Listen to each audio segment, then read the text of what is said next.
The biggest challenge in raising money is that you walk in to see VCs and they tell you all the reasons why your business sucks. Your product gets examined, people need to take apart the idea, put it together again in front of your eyes. And for a lot of founders and entrepreneurs, that's very difficult to have someone sort of decompose your baby in front of you. I mean, the reality is most VCs will sort of lie to you, right? You know, we're not doing investments right now, you're not far enough along, you know, blah, blah, blah. They'll come up with 10 different reasons.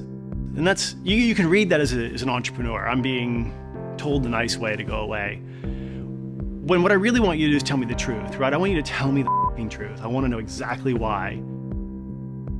How do you see the journey? Because the journey does not end the day you take the money. Actually, journey starts the day you take the money.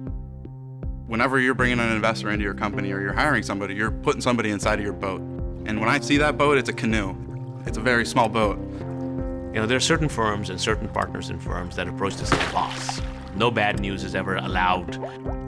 The joke in the Valley is if you take money from that guy, you need a vice president of management of that guy.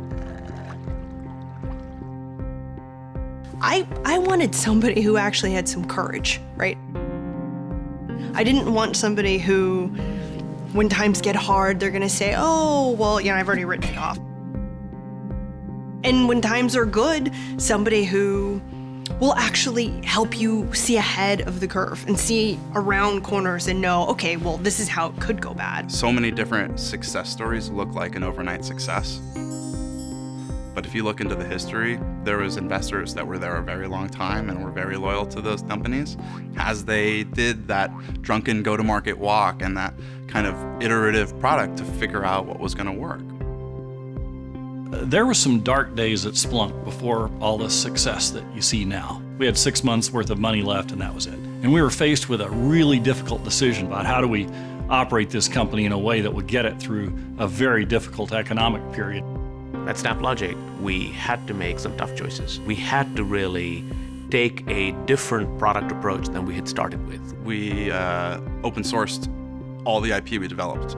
Giving away the IP you just spent millions of dollars developing is a pretty big decision. We were missing our revenue targets, exceeding our expense targets, running dangerously low on cash, and in a situation where we could really run out of money. You're working 18 hours a day, you're in fog. You have no distribution network, you have no reputation in the marketplace. So you have to ask yourself, who's that person you want to be pulling me into a room to have a hard conversation, or vice versa, who's gonna take my call at 11 o'clock at night when I got something I need to work through, and all of a sudden the money doesn't matter that much, right? I'm not sleeping, I'm stressed out, I'm struggling, I need help.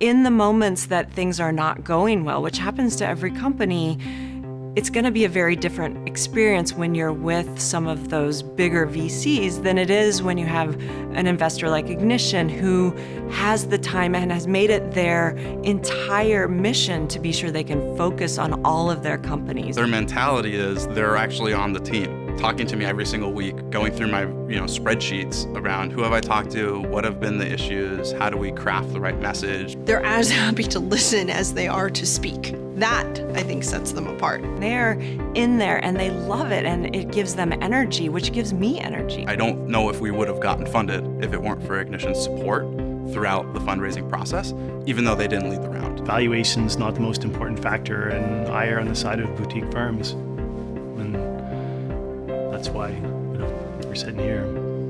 I'd do it again. A lot of folks in the venture capital business are well connected, but less and less of them have this sense of how to build a great company, how to build something that is durable, who really take pleasure in helping someone grow.